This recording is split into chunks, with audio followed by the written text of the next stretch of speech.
et bonjour bien-aimés dans le Seigneur, vous que nous suivez partout dans le monde.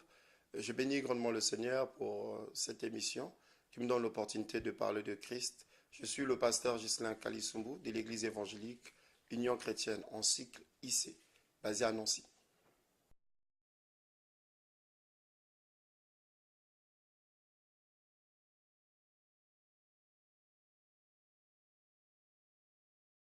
Exactement. Le Seigneur me donne cette opportunité de parler à certains frères et sœurs qui ont été touchés, je dirais même déstabilisés, certains ont abandonné la foi à cause de ce qu'ils ont écouté à travers les médias. Il y a eu des messages, des propagandes qui ont déstabilisé leur foi. Beaucoup de gens ont pris du recul aujourd'hui pour servir le Seigneur, simplement parce que le message a été mal diffusé. Donc c'est pour ça que je viens sur ces plateaux pour parler un peu de la part du Seigneur. J'espère avec conviction que beaucoup de gens seront restaurés par la grâce de Dieu.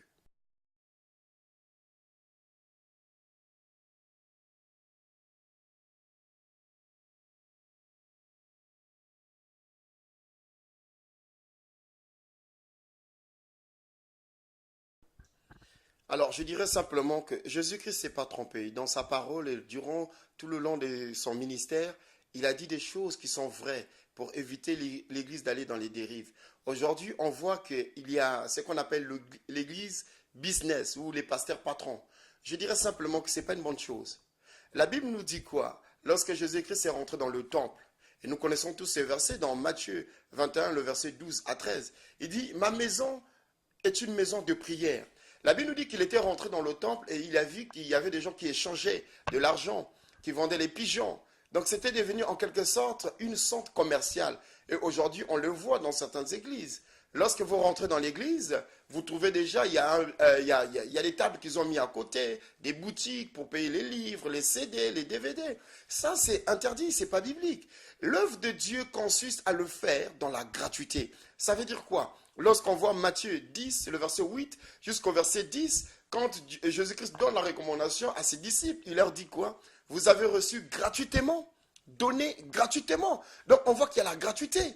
Quelqu'un me dira encore, mais comment je fais les CD, les livres, je dois le donner gratuitement puisque j'ai investi. Je vais vous dire une chose, lorsque Dieu donne la vision, il donne la provision. Ça veut dire quoi? Par exemple, j'ai un message que je veux diffuser et que je veux que ce message touche un maximum de personnes. Alors, je dois avoir une provision. Cette provision-là peut se faire peut-être que je peux avoir des partenaires qui peuvent soutenir la vision que j'ai. Mais moi-même aussi, je peux aussi être partenaire, même si c'est moi qui suis porteur de message. C'est-à-dire, si j'ai des partenaires qui acceptent d'investir dans le projet que j'ai pour diffuser la gratuité de l'œuvre de Dieu, en ce moment avec les partenaires, on élabore un plan et on investit. On fait ce travail, on commence à diffuser gratuitement. Alors si on n'a pas la capacité, je dis bien la capacité, la possibilité de toucher un maximum de gens dans les CD, dans les livres gratuitement, qu'est-ce que je dois faire? En ce moment, je ne dois pas commencer à faire ce projet tout de suite, parce que ça va m'entraîner dans les dérives. Je vais faire le contraire de la volonté de Dieu. Aujourd'hui, bénissons Dieu, nous avons la génération de nouvelles technologies. C'est-à-dire que je peux enregistrer un message, le diffuser sur Internet ou dans un site et dire aux gens de le télécharger gratuitement. Pourquoi je vais faire payer un message qui vient de Dieu? Et j'irai encore plus loin pour dire que vendre les CD ou faire des concerts payants ou des séminaires payants, c'est pas biblique, ça ne vient pas de Dieu. Ça, c'est un business. Et ça, Dieu ne veut pas ça. J'irai plus loin pour dire une chose. Souvenez-vous que lorsque les apôtres étaient en train de prier pour des gens afin qu'ils puissent recevoir le Saint-Esprit, la Bible nous dit qu'il y avait un monsieur qui était là qui s'appelait Simon et qui leur a fait une proposition. Les apôtres n'ont rien demandé, c'est lui qui a fait la proposition. Il dit, priez pour moi afin que je reçoive cet esprit et que je vous donne de l'argent. Mais regardez les gens qui ont crainte de Dieu. Les apôtres qui connaissent la valeur de l'importance de l'évangile, qui connaissent la gratuité de l'œuvre. La Bible nous dit quoi? Les apôtres l'ont dit, il n'y a ni part ni lot pour toi dans cette affaire. Ils ont refusé les propositions de cet homme. Aujourd'hui, il y a peu d'hommes de Dieu qui peuvent refuser les propositions qu'on pourrait leur faire. Il y a peu d'hommes de Dieu. Et ils ont refusé. Je vois parfois les gens faire des appels de fonds dans les églises. Venez, je vais prier pour vous. Amenez 100 euros, 200 euros, 10 000, 5 000 francs. Je vais prier, Dieu va faire. Non, il dit ici, les apôtres disent, le don de Dieu ne s'acquiert pas d'argent. Il n'y a pas d'échange entre l'onction et l'argent. Non. L'évangile ne dépend pas de l'argent, c'est l'argent qui dépend de l'évangile. Alors si l'argent commence à diriger l'évangile, c'est très grave, c'est très dangereux. Un homme de Dieu, appelé et élu de Dieu, doit travailler dans la gratuité de l'œuvre. Et il ne doit pas faire payer ses services. C'est interdit et ce n'est pas biblique. Vous avez reçu gratuitement, donnez gratuitement. Matthieu 18, verset 10.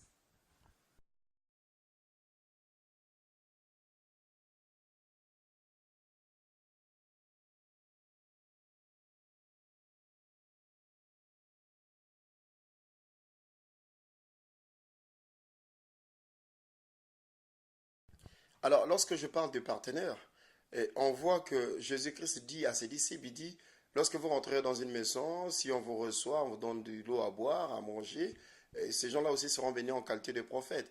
Donc, lorsque je parle des partenaires, je parle purement des gens qui aiment le Seigneur, qui ont compris la valeur de la gratuité de l'œuvre et qui peuvent soutenir, qui peuvent donner. Je ne fais pas appel à des voix qui ne sont pas des dieux ou à des gens qui ne sont pas vraiment dans le chemin de Dieu pour venir me soutenir. Non, je fais appel à des hommes et des femmes qui ont compris la valeur, l'importance de la gratuité de l'œuvre de Dieu et qui peuvent soutenir. Et j'irai encore plus loin pour ajouter une chose. Et vous voyez par exemple ceux qui vendent des livres, des CD, mais dans leur site, vous avez tous remarqué, ils font appel aux dons. Mais c'est dommage. Je pense que sur ce genre de situation, on ne devait même pas les soutenir. Parce que, écoutez, lorsqu'on fait un don, on fait un don parce qu'on sait que l'objectif du don, c'est de demeurer dans la gratuité. C'est-à-dire, vous me faites un don pour soutenir l'œuvre que je suis en train de faire. Mais moi, en retour de l'œuvre que je fais, je ne dois pas amasser de l'argent. C'est-à-dire, je ne dois pas vendre ce que je suis en train de transmettre aux autres parce que j'ai fait l'appel aux dons. Quand je commence à vendre, les gens me soutiennent et moi, derrière, je fais un commerce. Je vends ce que je suis en train de produire. Quelque part, il n'y a que moi qui suis bénéficiaire de cela. Et ceux qui me soutiennent, en retour, ils ont quoi? Ils n'ont rien. Or, si quelqu'un fait un don, parce qu'il croit à l'œuvre de la gratuité, il voit que je soutiens, je deviens un sacrificateur par rapport à cette œuvre. C'est-à-dire, c'est pour ça que Jésus-Christ dit qu'il fait de nous un royaume de sacrificateurs. Ça veut dire quoi? Ça veut dire qu'il faut qu'il y ait des gens à la source qui se sacrifient pour les autres. Quand les gens se sacrifient pour donner leur argent, leur temps, leurs moyens, ça veut dire que moi, je dois faire cela aussi gratuitement pour gagner des vies. Le but, c'est quoi? C'est que les gens écoutent les messages, qu'ils soient touchés et qu'ils soient transformés pour servir le Christ. Je dirais formellement. Formellement. Parce que lorsque vous participez à ces choses, vous encouragez. C'est une forme d'encouragement. Lorsque tu contribues financièrement pour aller voir ces choses, oui, quelque part, tu encourages. Tu encourages. Alors, c'est ta façon à toi de contribuer dans cette œuvre, qui n'est pas de Dieu. Puisque Dieu dit, vous avez reçu gratuitement, donnez gratuitement. Aujourd'hui, pour avoir un frère qui chante ou que Dieu a fait grâce, a donné la grâce de chanter, pour venir chanter dans une église, il faut le payer. Mais on est dans quel monde? Viens chanter pour Dieu. Écoutez-moi, frères et sœurs. Quand tu fais l'œuvre de Dieu dans la gratuité, Dieu touche les gens pour te bénir. Et ça, j'en suis convaincu parce que moi-même, dans ma vie, je vois ce que Dieu fait. Je fais tout gratuitement et je vois comment Dieu touche les hommes et les femmes pour me bénir. Sans que je demande un centime, les gens me bénissent. Mais pourquoi? Parce qu'ils voient l'œuvre de Dieu, ils voient le sérieux dans le travail de Dieu. Tout simplement. Quand on t'invite d'aller prêcher dans une église, va faire l'œuvre de Dieu si tu es disponible.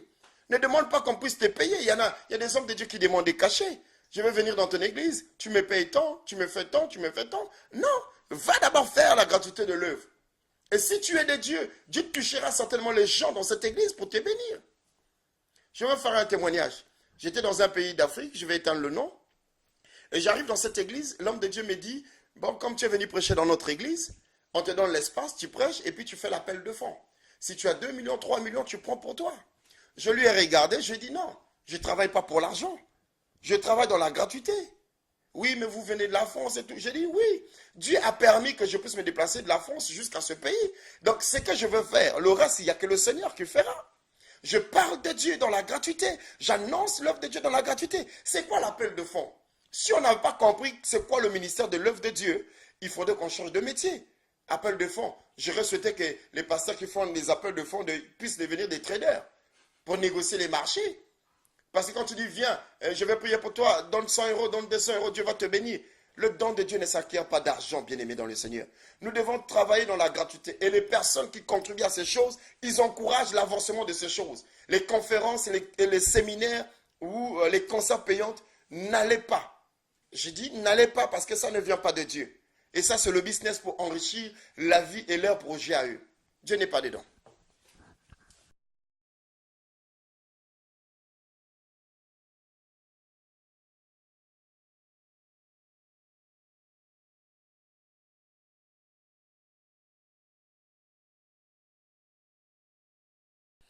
Alors, il faudrait qu'on sache une chose.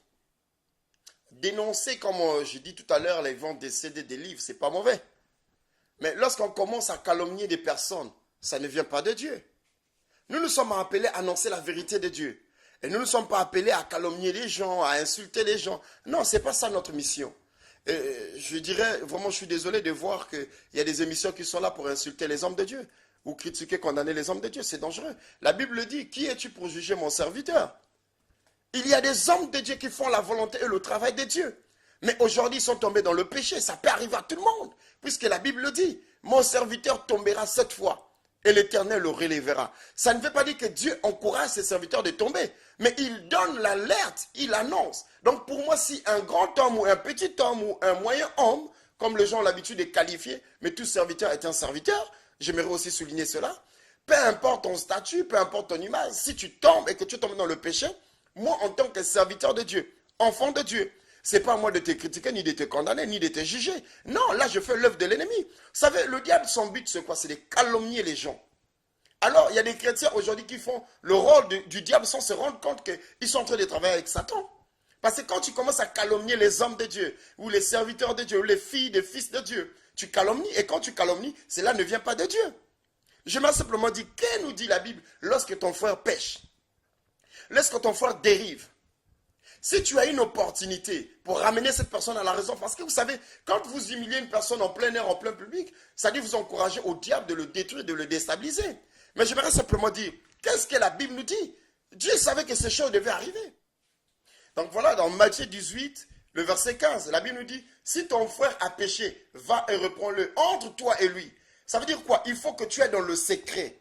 Il ne faut pas l'exposer, il ne faut pas l'humilier, il ne faut pas faire de son sujet un sujet de propagande ou de déstabilisation. Non, tu vas, tu parles à ton frère. Tu dis, mon frère, ce que tu as fait, ce n'est pas bon. Et tu l'encourages de se relever, de chercher la face de Dieu, d'avancer. La Bible nous dit quoi? S'il ne t'écoute pas, à ce net moment, tu prends encore un autre frère, tu vas avec le frère et tu parles. Et s'il n'écoute pas, à ce net moment, tu commences à libérer les choses d'une manière officielle. Mais qu'est-ce que les gens font aujourd'hui dans les émissions? Ils ne prennent même pas le temps de vérifier l'information. Ils ont parfois des preuves qui ne sont pas justes. Vous savez, aujourd'hui, le montage existe. Hein? On peut monter plein de trucs sur la vie de la personne et qui peut sembler peut-être être vrai, mais c'est faux. Voilà, il y a des pirates qui font de ces choses extraordinaires. Donc, j'aimerais simplement dire, quand quelqu'un commence à calomnier, il ne vient pas de Dieu. Il commence à faire l'œuvre de Satan. Donc, ça ne sert à rien de juger, de pointer du doigt sur les hommes de Dieu, de mettre cela en face de la caméra pour les exposer, et détruire leur vie davantage. Si tu es un enfant de Dieu, fais cette démarche, va vers eux, parle-leur de la vérité de Dieu. Et si tu es de Dieu, ils t'écouteront. S'ils ne t'écouteront pas, voilà ce que la Bible dit. Mais les gens ne prennent pas ce temps-là de vérifier les informations. Ils critiquent, ils condamnent, ils insultent. Il y a une fois, je regardais une vidéo, et je regarde le monsieur, il ose même, lui qui dit qu'il parle de la part de Dieu, il ose même insulter l'homme de Dieu. Pourquoi? Parce qu'il y a une personne qui a fait un témoignage qu'elle a été violée, ceci, cela. Il ose même dire que, regardez, cet homme de Dieu, vous allez voir sa taille ou son gabarit, il est comme une armoire à glace. Vous croyez que ça, c'est un homme de Dieu? Vous croyez que ça, c'est un moyen que tu vas permettre aux gens de se convertir? Tu joues le rôle de Satan. Tu joues le rôle du démon. Tu es là pour déstabiliser des vies. Tu es là pour faire la propagande de l'ennemi. Comment le diable est en train de déstabiliser la vie des serviteurs. Plutôt, va vers les serviteurs et parle-leur de la part de Dieu. C'est ce que la Bible nous demande. Arrêtons de critiquer et de condamner. Ça ne vient pas de Dieu.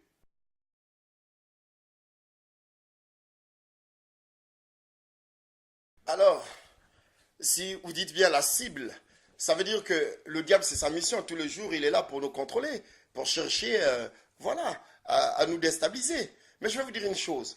La Bible nous dit, nul ne parfait.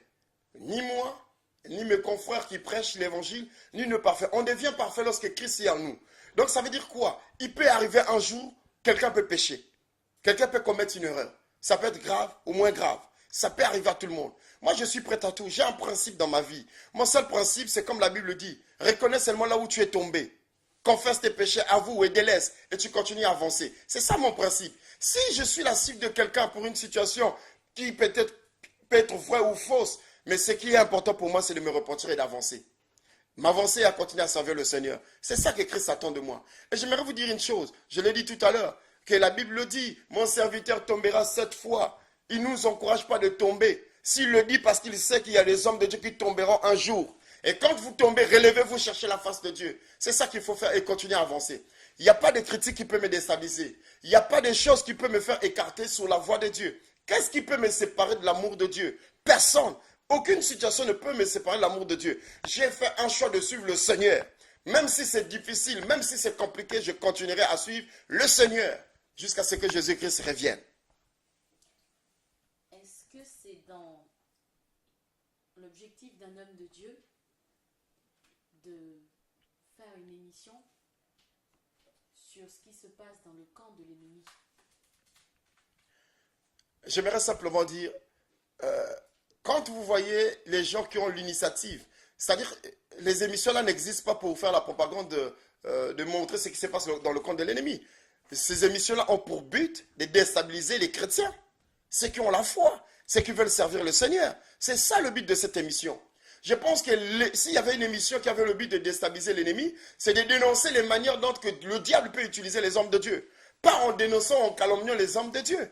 Et je veux dire que dans certaines vies, certains serviteurs, peut-être aujourd'hui, qui sont tombés, ce que les gens disent peut être pratiquement vrai ou fausse. Je ne sais pas, j'en sais rien, je ne peux pas dire. Si c'est vrai, il y a une démarche à suivre, dit la Bible. Et je vais aller plus loin. Regardez un peu ça, David. David a tué Uri, son serviteur, pour prendre sa femme. Mais si c'était dans notre génération, qu'est-ce que les gens allaient faire? Personne n'allait croire à ce que David devait dire encore. Mais on voit très bien que David, après avoir fait cela, Dieu l'a frappé. Il s'est repenti. Aujourd'hui, on parle de David dans les églises. David a tué, David a fait des choses, on ira plus loin de dire abominables devant Dieu. Mais il s'est repenti et il a commencé à faire la volonté de Dieu. Donc il y a des hommes de Dieu qui sont vrais comme David et qui ont fait des choses terribles, terrifiantes, mais qui se sont repentis et que Dieu continue à travailler avec eux. Donc un homme ne peut pas juger la relation d'un autre homme avec Dieu. Il n'y a que Dieu qui connaît les profondeurs. Je dirais même que ça a bouleversé plusieurs personnes lorsque Dieu dit « David est l'homme selon mon cœur ». De voir comment Dieu déclare son amour vis-à-vis de David. La Bible dit, qui es-tu pour juger un serviteur de Dieu? Lorsque tu juges un serviteur de Dieu, tu ne sais pas sa relation avec Dieu. Peut-être c'est vrai, il a péché, il s'est repenti, tu ne sais pas. Tu vas continuer à le condamner, à le juger, mais tu es en train de t'égarer toi-même parce que c'est toi que le diable est en train de travailler, de s'infiltrer dans ta vie. En croyant que tu fais l'œuvre de Dieu, mais tu fais l'œuvre de Satan. Donc ces émissions, je dirais quelque part, ce sont des émissions sataniques. Voilà, ce n'est pas des émissions de Dieu.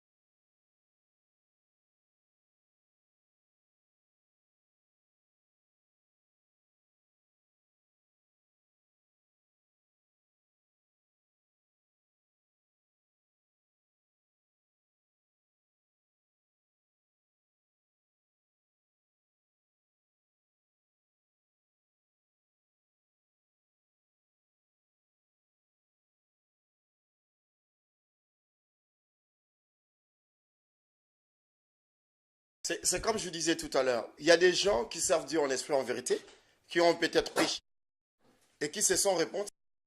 Donc comme je disais tout à l'heure, David a péché, il a été condamné par plusieurs personnes, mais quand il s'est repenti, personne ne le savait. Et Dieu a affirmé sa confiance, sa relation avec lui. C'est un problème d'intimité. Alors je dirais que s'il y a des gens qui construisent des émissions juste pour filmer la vie de tel pasteur et puis pour l'exposer, dénoncer tout ça là, c'est une forme c'est une situation, je dirais, qui a pour but de calomnier et de déstabiliser les vies et les foi de ceux qui suivent ces émissions-là. Je vais simplement dire que lorsqu'on est des dieux, On croit que vraiment on est de Dieu. Il faut dénoncer sans mettre les images de tel ou tel pasteur, dire son nom. Il faut dire voilà comment le diable fait. J'appelle à la repentance. Dénoncer certaines méthodes, manières du diable. Quand tu commences à mettre les vidéos, l'image de la personne et tout ça là, pour que tout le monde fasse quoi? Qu'il voie la personne qui est concernée à la situation? Non, ce n'est pas ce qu'il faut faire. Vous savez, vous connaissez l'histoire, nous dit la Bible, de l'ivraie et les blés. La Bible nous dit qu'on a semé de la bonne sémence. Mais il est arrivé à un certain moment, le diable, il est passé derrière, il a apporté sa sémence, qui est l'ivraie. Mais quand les serviteurs ont constaté cela, ils sont partis voir le maître. Est-ce que vous me suivez? Donc, les serviteurs pouvaient prendre l'initiative de dire, bon, quand on voit qu'il y a l'ivraie, on enlève l'ivraie. Non, nous, on est serviteurs de Dieu. Quand on voit qu'il y a l'image du diable, la sémence de l'ennemi qui rentre dans le camp et qui est autour de nous, et qu'est-ce que nous devons faire? Nous devons repartir vers le Père, commencer à plaider, prier, intercéder en faveur de ceux qui sont touchés par ces choses. Et la Bible nous dit quoi? Quand le maître a eu l'information, qu'est-ce qu'il a dit? Il a dit une chose, laissez l'ivraie et le blé grandir ensemble. Il arrivera un temps, lui-même il va demander de couper, de séparer l'ivraie et le blé, prendre l'ivraie et jeter dans la fournaise, et l'ivraie, on prendra le blé plutôt, excusez-moi, le blé, on le mettra dans un grenier, et l'ivraie, on va le jeter dans la fournaise. Donc on voit que c'est Dieu qui décide. C'est Dieu qui connaît faire le choix du bon et du mauvais. Nous, on doit continuer à plaider en faveur de ces hommes de Dieu, ces femmes de Dieu qui sont tombées dans le péché ou qui sont dans des situations qui ne viennent pas de Dieu. C'est ça notre cause à nous, c'est de prier pour les autres. Il dit, vous qui êtes forts, soutenez ceux qui sont faibles. Est-ce que vous croyez, vous me dites que l'émission s'appelle Jésus-Christ TV ou TV?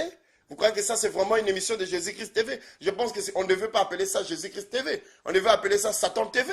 Parce que le but, c'est de déstabiliser les vies, de calomnier les gens. Donc, c'est Satan TV, ce n'est pas Jésus-Christ TV. Je suis désolé de vous le dire.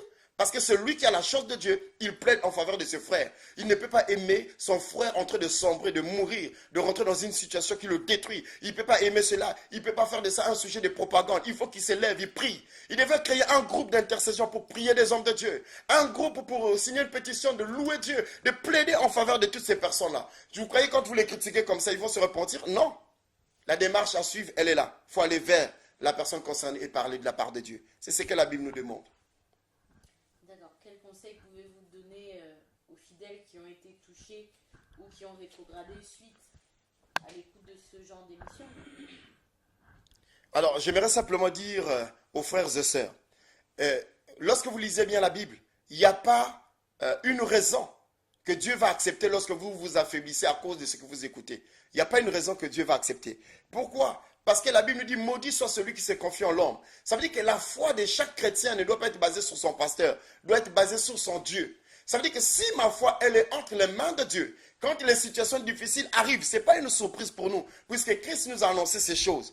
Quand ces situations difficiles arrivent au milieu de nous, quand ma foi, elle est basée en Jésus, je me lève et je prie. Plutôt, ça m'encourage encore de prier pour mon pasteur, de prier pour les hommes de Dieu, de prier pour les chrétiens. Donc, il n'y a pas de raison favorable que Dieu dira, oui, c'est une excuse, tu étais affaibli parce que tel ou tel pasteur a fait telle chose. Non, ce n'est pas une surprise. Plutôt, remettez votre foi en Jésus-Christ et continuez à le louer, à le chercher en esprit et en vérité. Que tout ce que vous allez vivre, tout ce que vous allez entendre dans les médias ne doit pas déstabiliser votre vie. Parce que ce n'est pas un pasteur qui a donné sa vie pour vous, mais c'est Jésus qui a donné sa vie pour vous. Donc, il n'y a pas de raison de s'affaiblir. La Bible nous dit, qu'est-ce qui peut nous séparer de l'amour de Dieu? Rien. Personne ne pourra. Donc, continuons à aimer le Seigneur et à le suivre. Vraiment que l'Éternel bénisse ICTV avec l'émission L'Évangile d'Impact qui nous a donné l'opportunité de parler de la part de Christ, et que Dieu bénisse aussi nos frères internautes, ceux qui nous supportent dans le monde, et que la grâce et la puissance de Dieu se manifestent encore en vous. Soyez fermes en Jésus, soyez fidèles en Jésus, que rien ne puisse vous déstabiliser. Quelles que soient les images, quels que soient les témoignages que vous allez entendre, le faux va exister, mais le vrai doit primer en tout. Jésus-Christ est vrai, il est véritable. Il est la chose il est le seul Dieu que nous avons voulu suivre, et nous devons continuer à être fidèles. Alors, si nous voulons être infidèles ou déstabilisés, c'est lorsque Jésus-Christ va nous décourager. Il ne pourra jamais nous décevoir. Il est fidèle. Soyez bénis.